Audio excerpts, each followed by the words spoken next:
isin immoo misajjii on deebisuullee deebisuu dhiiftee hojii gadi baatee viidiyoo tokko Oromoodhaan lakki akkana taate hin aarte hin taragaggaatiin isaa jechuu dhiiftetti bilbilaaf boche waan biraatii miti jette. Bilbilicha bade sanoo argattee ati si kafalanii yookiin eenyuun naa deebise kana amma hin gadda mucaan tokko ijoolluma Oromoo keenya keessa ijoolluma Dubaayii kana keessa dhugaa rabbii isaa tolu birrii 3,000 biteetii waan namaan dubbatiin hodhu bilbila kanas fudhadhu bitadhuuti taa'e waan namaan dubbatiniiti adaraa rabbii hin booyinii bilbila hodhu bilbila barbaadde oduu ani diduu natti kennee na biraa deema mucaan tokko dhugaa rabbii Kiristoos. Isaan akkas na godhan ani bilbila moo nan qaba si laman qaba tokko gisee bari tokkotti na farakkoon qabu garuu akkas na godhanii kan booyeef kana isaan immoo kanaa isaan kan biraa sigalee mee namni ilmoon namaa uftee diinan arabaa nama kennitu hin jirti madaamin tante albeen qala jette madaamin albee wajjiniin kunooti hin albeen naqaluuf taate madaamin na qabaa jette jee ufaa hin jedhamu waan akkasii hin jedhamu osomaa namitti walloltee namitti hidhuus hin jette hin jedhamu sitti jabeessuu ta'a. Natti na qaan jettu sigara. Ananje honjettu odu ananje honjettu gadi baasee Filippini omaan beeknani tijin na qaluufta albeen na qaluufta ti madaamin jette jee dhufe namitti omaan antanetti dhufe diinatti na kenne dhufe. Mucaanoo yoo shamarran argu maaliif faarfannaa itti banaaf maaliif faarfachiisa duubni faarfannaa sanii maalin? Hudduu taatu faarfannaa malee dubartiin ishiin jettu faarfate malee. Okay faarfannaa itti banee fi gara laafifata. Natti fakkaate mee gaafadhu anuu fitta wallaalee nama dhiisiti. Asli. Amma utee ganni wannoo banattee miree mana barbaree shiroof barbaree.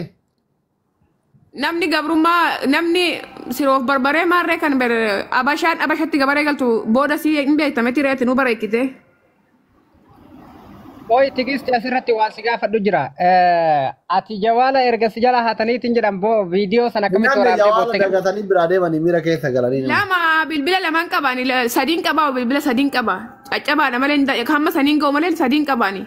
Akkaawuntii kiyaanan qaba lamaan qaba amma kan itti haasaa jiru kanas kan biraas nan qaba sadiin qabaan tokko yoo bad tokko tuffamatti ree. Waa tigisti uummanni gaafii jara gaafataa jira.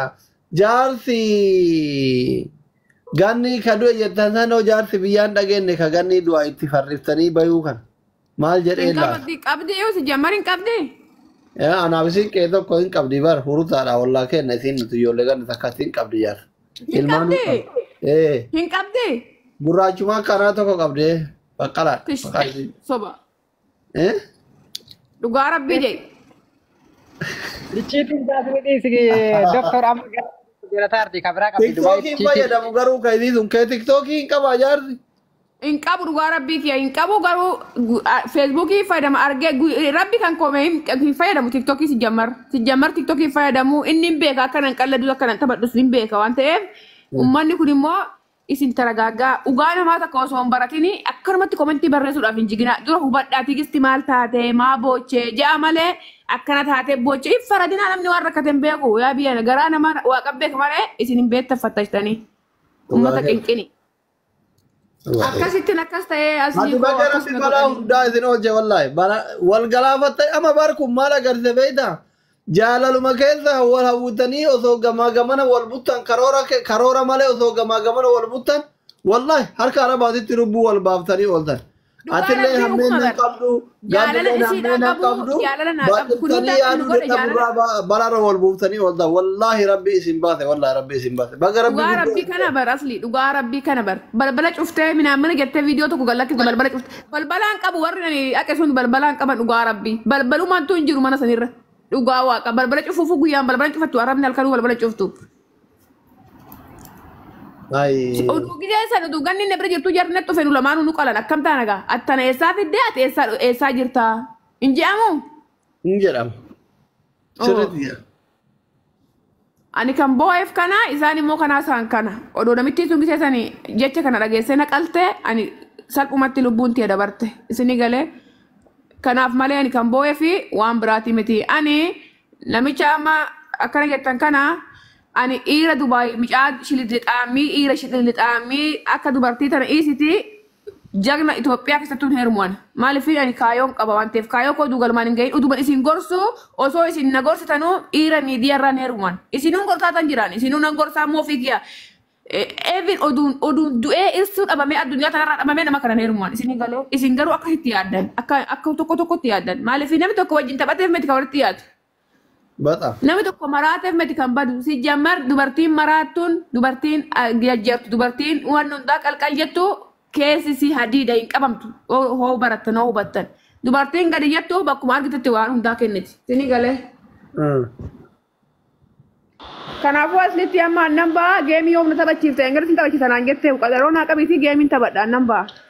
Amma Oromoo Mukayyoo argitanii kophaa ofiititti nama 3,000 asirtanii kophaa ofiititti rifeensa ofii kana magarsiifatuuf birrii Itoophiyaa 200 ol fixxee gaannillee fiduuf qabsoo isin keessa tarte argitanii.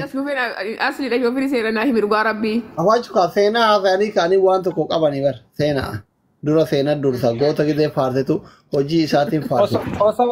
Osoo waan kana seenaa isii kana nimin gaafii wayii gaafachuu barbaade. Ati gaafii dubartii gaafii dhaltuudhaan gaafatiin kalaas lubbu Umar kalaas nagaya na umma ka'e dubartii deebiin. Gaafii magabaabaa wayiiti qabu Oromoon guutuun si gaafataa. Maalidha? Oyi amma mucaan sun fakkeenyaaf dubartii yoo argu itti faarfata akkasitti gara laaffifataa jettee si wayitii si faarfatee dheellaafnee fi gara. Abadaan irsan qaba gaan. Illaaf wad abadaan ani dhugaa rabbii dhaba mana haa godhu illaaf waan garaa dhiiraa muka haalii qibsu daddab. Okay. Jayyati lubbu.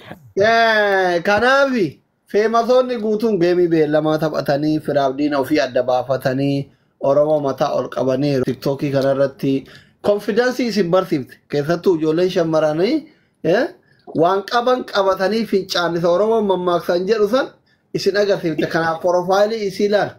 Amma dubartiin bira rifeensa quruuxaa akkanaa kanaa miti kaanumaayyuu konfidensii qabaatteetiin jaarsatu tan agarsiifannee jira. Ta jaarsa biraa gidee gachiiftu ifaa dhaamsitu jira. Konfidensii isin barsiifte. Uf ta'uu maal akka ta'e irraa baratan. Kanaafi obboleettii teenna tana guyyaa tokko geemii beellamaa taphachiiftanii rakkoo mana madaamii kanallee argitanii amma bilbilli sun osoo mucoon tun akka foloorii qabduun akka namni baay'ee isin jaalatu isitti boohaaruun maallaqa qabaattee mobaayil man kunuu rakkoo kanan fidu jalaa badee miti achi deemtee akkas goote diraama kuma takkaa lama mobaayilii biraa bitattee isinitti as deemti jechuudha. Kanaafi mucayyoo kana geemii beellamaa qabdanii fi yoo tafsiiftanii jaalala isii qabdan waggoota 4-5 erga tiktookiin dhufe asirratti argitan kana ganni tiijiin dhugaa dubbii dubbachuu yoo ta'e asirratti qoosaa qofa miti. Gizee Oromoon miidhamu. Gizee Oromoon du nama afaan Amaaraatti illee sagalee isin ta'u yeroo Amaarillee Oromootti roolisollaa tiktookii isii ka gubate karuraan irratti jechuudha. Isa bashannana qofaafi miti jechuudha. Kanaafi geemii beellama akka tafsiiftanii dhaamsa jedhu qaba.